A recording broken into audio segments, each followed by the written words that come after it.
You look at the Wagoneer S's, they have over $20,000 off. A $70,000 car you're buying for 48 grand. I think anytime you have an opportunity to do what the masses say you shouldn't, there's probably real opportunity there.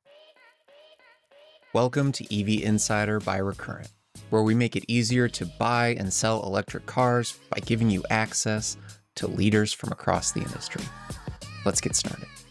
My name is JB Burnett. I'm the general manager of the Millsboro Automotive Campus in Delaware, part of the Preston Automotive Group, which is an 18-store automotive group with a vast amount of brands, but home to the 23rd largest Ford store in the country in a cornfield with a population of 600. So it's a very unique operation. And you guys are operating in Delaware and some surrounding states. Is that right? Did I get that right? Yeah, so we're in Delaware, we're in Maryland, and we're in Virginia right now. So what's your market want from an EV perspective right now? Our demographic that is local truly isn't very EV centric. These is a lot of cornfields, a lot of farmers. They want diesel trucks and stuff that go hard and fast and can pull stuff. And so it was definitely a late adoption on the EV side. But the unique part about my market in particular is that in our area, it's a beach community and it's a big retirement area. So a lot of the people that are truly my client base are actually coming out of the New York metro, the New Jersey metro, the Philadelphia metro, and they're coming down to get away from the population and get into something that's a little bit more quiet and at the beach. And so what we found is even though like our local market might not necessarily be EV centric, what we're finding is that the people that are moving here, this is part of their life. They're used to it. They want it. They love it. And so we had to sort of change our business model completely to help service those guests as they started entering our area. Wow, that's really interesting. So does that mean you're selling a bunch of EVs to retiring baby boomers? Is that what you're saying? Actually, that's probably my biggest client base when it comes to EVs is retiring baby boomers. And they're I mean, truly they're coming down, and especially so my Hyundai brand, obviously with the Ioniq. Very cool car. I mean, the coolest awesome looking vehicle. car, right? Yeah. It's straight out of Blade Runner, I gotta say, the Ioniq 5. Yep. And so they're coming down, and my Hyundai client traditionally is that baby boomer client already.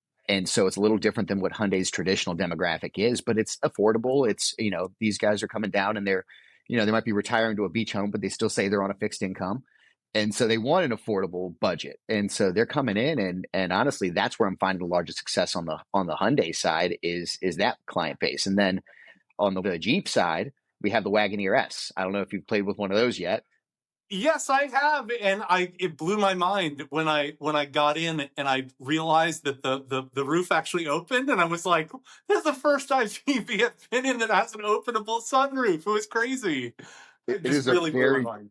It's a very cool car, man. It is. I went all in on Wagoneer S. Okay. So it was my market rep came to us, and traditionally most of the dealers in my market don't play with EV very much. At the beginning of this year, came and said, "Hey, we have 50 available for the entire district.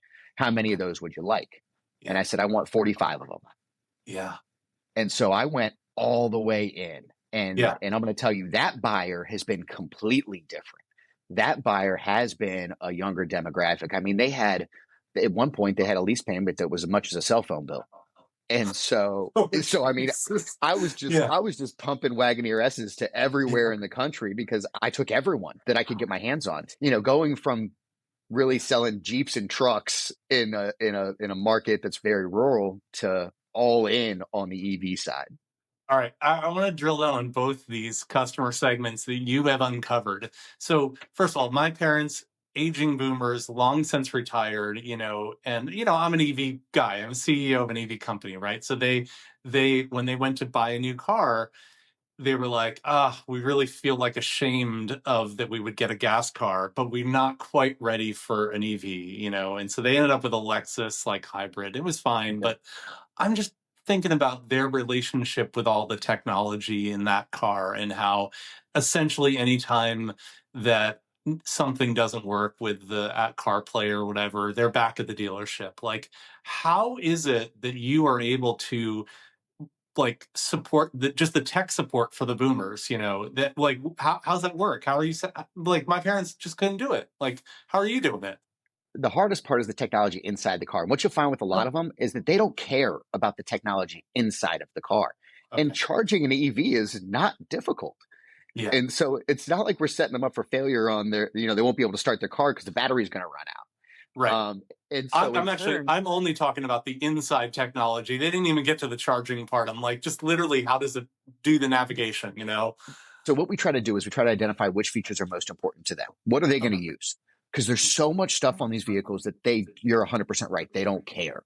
And so, okay, what's important to you? And let's really drill down. I'm not going to show you the 55 different features if you're only going to use 5 of them.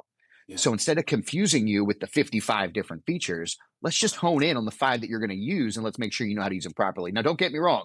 I still have them coming in the showroom on a regular basis for follow-ups. But again, do you have basically like an Apple Genius Bar like level of support for these guys, for the boomers? They do a great job going. I mean, whether it was their guest or not their guest, I mean, just everybody's out here to make sure everybody's comfortable in the vehicle. It's a very small, tight knit community. I mean, everything's about reputation here. So walking out and helping somebody out for 5 minutes, repair their Bluetooth for the 4th time isn't the worst thing that we're gonna do. I'm 49 years old and I still get tripped up on the stupid Bluetooth pairing thing. So then the Wagoneer S, Stellantis has been really, I think that they're actually, by the way, that Stellantis as a brand, 4th highest seller of electric cars in 2025. We consider plug-in hybrid to be an EV as well, right? So it's on the strength of the plug-in hybrids, right, that they have. And so now to see them go into the fully electric with the Wagoneer, that car strikes me as like competitive to the Rivian SUV or to the Kia EV9. Like, is that kind of where it's fitting for you guys?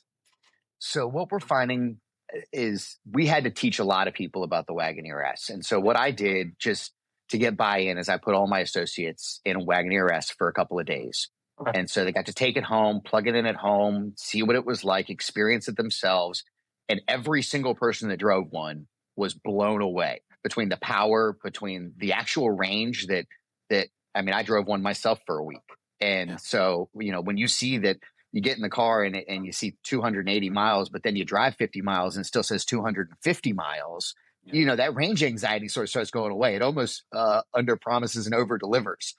And so we found, I got a cool story. There was a guy that came in, he was driving a diesel Ram and he was looking to lower his payment. We had this great deal on the lease, right? And so my salesperson went through the whole process. The guy's like, oh my gosh, I love this. And he's like, I love the wireless charging pad. And that's when my salesperson finally said, okay, so speaking of wireless charging pad, this is actually all electric. And the guy was sold. That guy ended up buying it. And it was just because it's so wowing in the features and the abilities of that vehicle that even their base model isn't base. They had the launch editions that had some really good upgraded content, but their standard limited is, essentially everything that anybody would normally want on a vehicle that feels really luxury. Yeah. Got it. Drilling down on that comment you made about the range on the Jeep Wagoneer, and this applies to those guys. It also applies to Ford and it applies to Hyundai for sure. I know you guys do a lot of volume with those. In the Recurrent community data, we don't really pay too much attention to EPA range. We pay attention to real world range of what we see people getting. And Ford, Hyundai for sure, a bunch of other automakers, they're getting far better real world driving range than the EPA estimates. And that's even the case 2, 3, 4 years later. The cars are still delivering in real world driving conditions, delivering more range than their EPA number in a lot of cases. Do your customers understand that? Or are they dialed into that EPA range number and going, if it's not 300, I'm not interested? I think you just hit the nail on the head, because I think a lot of people are focused on that the EPA EV range number. I think they see that, and if it's rated at 250, then I got to have the bigger battery, or I can't do that. And so what we're seeing, just like you said, is once you educate them, and that's what really helped with putting my staff in these vehicles, because they saw that, like, driving home and back, they know it's 20 miles. They drive it every day, but the range went down 10. Yeah. And so, and obviously conditions matter and all Yeah, that, sure. and how How you fast you drive it drive. matters. Yeah. Yeah. But overall, I think that's really a message that we need to get out, is the real world driving, what it looks like, because you can get scared by the number on there at 265 miles. And then next thing you know, you're getting 320 out of it. And you can't get that out of most tanks of gas. Yeah. Yeah. Yeah. I mean, how do you explain that though? I mean, it's like you can sort of talk about your own experience in that Jeep Wagoneer, but like, how do you explain that to a customer who's just like, yeah, but the EPA says 230?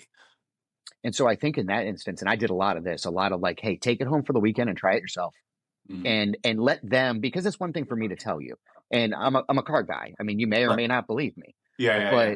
but at the end of the day, if you see it with your own two eyes and you drive it for the weekend, and you went to your grandmother's house and you went to your brother's house, and every time you've driven it, it's been X amount of miles, and then you get back and you're like, shoot, I still got 190 miles left.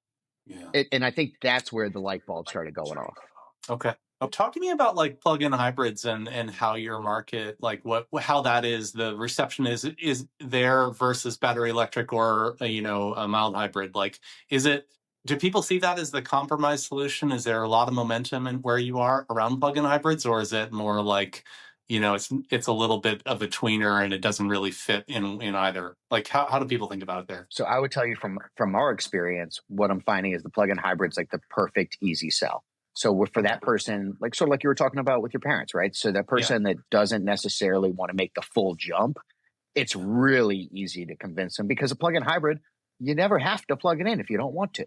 Yeah. And so it's an option. And so you sell it as an option, and then people get more and more comfortable using it, picking up the range. I mean, there was there was a huge push on the Wrangler 4xEs. Yeah, that was like that one vehicle, of the, besides the Toyota Prius Prime, that was like the leading plug-in hybrid the last couple of years, right? Absolutely. And I think that vehicle truly, I mean, we had to lean into it. At the beginning, everybody wanted the gas, nobody wanted the 4xEs. But then when they sort of forced our hand and cut the ICE production and said, well, this is what you're selling, and, had the EV credits and it had the strong leases. Yeah. It became, once you started putting more people in them, people stopped thinking about it. Wasn't even a conversation anymore. And same with like the Tucson and Santa Fe hybrids. I mean, I can't keep a 2026 Tucson hybrid in stock right now. Okay. I mean, they love the flexibility, and I think the market has come around to the flexibility of the plug-in hybrid. That's the easiest sell of any of them, because that gets you the efficiency without being locked into the EV range. Yeah. Okay. So we are recording this in November, 2 months after the EV apocalypse date. September was probably the easiest month ever to sell an EV, and October is probably the hardest month ever. So what has changed for you guys over that period of time? Like, and more like, what's going on now? What's normal look like now? So we definitely had an influx in EV sales right at the end. I mean, I think everybody did. But from there, everybody thought that like it was all just going to come to an end. But the manufacturers, all of them, all the ones that I represent, have stepped up tremendously to help us continue to move those units. So like, you look at a Mach-E or a Lightning right now. I think a Mach-E is a $399 lease, a Lightning is a $499 lease. That's super affordable. You look at the Wagoneer S's, they have over $20,000 off. I mean, that's a real, now you're a $70,000 car you're buying for 48 grand. So, I mean, they subsidized the loss of those incentives. And same, you got 0% for 60 on the Tucson and Santa Fe plug-in hybrids, and you have them on Ioniqs. And so, I mean, I think the manufacturer's doing a good job keeping us in line, because they don't want these vehicles to sit. It's not going to help them at all. Right. And they didn't want a cliff. And so there's just like, maybe it's not quite the 7,500 in some cases, but it's close, and maybe it sort of eases out over time.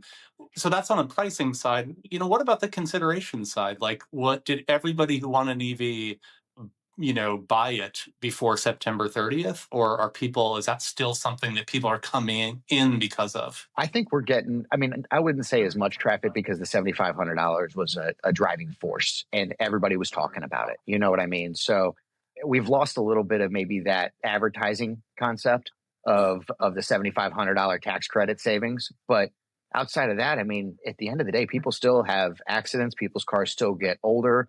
I mean, if that's the direction that they want to purchase, I don't know that it's affecting their decision making at all. I mean, yeah, you've seen a little drop because we're losing the advertising side, but I don't think you're losing the demand side.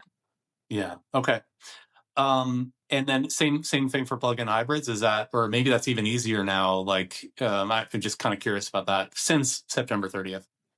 Yeah, plug-in hybrids, I haven't seen any difference with, if not maybe even an increase, especially on the Hyundai front. I'm going to tell you, they have really cornered the market on that mid-size plug-in hybrid. And Hyundai's making some amazing cars on the battery electric side. I mean, that they're like some of the best out there. So, yeah, you guys are in a good situation there. Okay, so what do you feel like? There's a lot of things we don't know about where the market goes in 2026 from an EV perspective. I mean, frankly, most of the things we don't know at this point. But like, what do you feel like? There's one or two things that you can just set your watch by that, like, yeah, this will definitely be true. I can bank my business on, this thing. Like, what is it? I think as we keep touching on plug-in hybrids, I think there's nowhere to go backwards on that. I think that market's going to continue to grow because again, there's not a lot of downside, there's not a lot of drawback. I haven't heard any real objections to purchasing a plug-in hybrid.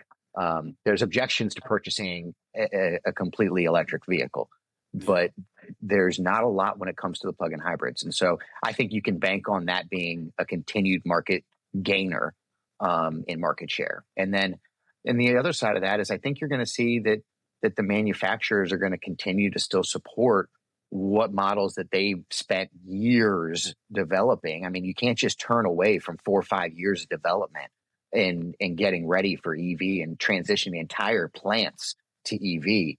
You can't just walk away from that in a day. And so they have production plans for a lot of these vehicles going forward. I know Ford does wholeheartedly. And so you're going to see the Mach-E, you're going to see the Lightning, you're going to see some more stuff come out that they've hinted about. That's going to be, sort of a mixture of of EV and plug-in. And so, I mean, I think you can bank on it being here to stay. It's not going to be the bulk of your market share in my area.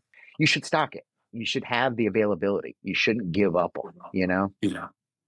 But I mean, here's the thing. I mean, like you vacuumed up almost all the Wagoneer S EVs that were available in your region. Like that meant that a lot of other dealers said, you know what? I'm out. I'm not taking any of them. So to some extent, you are zigging when a lot of other people are zagging. So how do you make that choice? I think you hit the nail on the head too there. I mean, at the end of the day, I've always been a market disruptor. I mean, I truly feel, if you've seen any of the content recently that I've released, I'm truly reimagining how automotive should look like. And I'm starting it with my signature Ford store. And what I've seen so far has been amazing. And there's a lot of people out there that are telling me I'm crazy.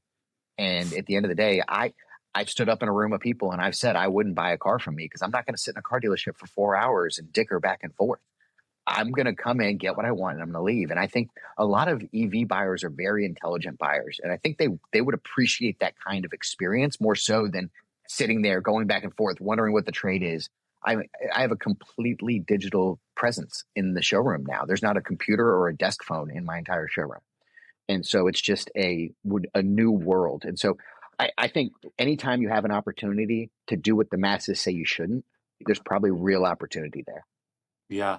I think it's a great point, too, that you make that nobody wants to sit around a dealership all day and get haggled and all the sort of that traditional experience. So you're right in evolving it. But to recognize that the EV buyer who is probably more comfortable, maybe they got trained by Tesla to buy a huge purchase car, like on their phone. They're probably, more likely to do a ton of e-commerce business on Amazon and other things. So buying a lot of things on small devices, that's sort of the tip of the spear for the evolution of how car buying works. I mean, is that kind of how you're viewing it? That's how I'm seeing it. And again, 5 years ago, I think there was a lot of conversation about brick and mortar dealerships are going to go away and we're just going to be buying direct because we're all going to follow Tesla's model. And I think there was a lot of that. I just built a $12.5 million building with Ford's support on a merge of the two concepts where we bring the digital retailing space into the showroom with a seamless transition. And I mean seamless. You can do as much of it at home or as much of it in the dealership as you want. If you come to the dealership from start to end and you know what you want to buy, I can have you in and out in an hour. Nobody can say that anymore. If you never want to see my face, I can have it delivered to your house and you could do it all from your phone. I just need like 3 wet signatures. That's it. And so like finding, not every guest is going to be fitting into these little boxes that we thought we were going to fit in, 5 years ago. Yeah. I think there's so many different ways to buy a car, from never seeing us to spending 8 hours in the dealership. We just got to meet the guests where they're at. And I think as long as we do that, everybody does business the way they want to do business, not the way I tell them to do business. Thanks for joining this episode of EV Insider. Be sure to like, comment, and subscribe, and we will see you next time.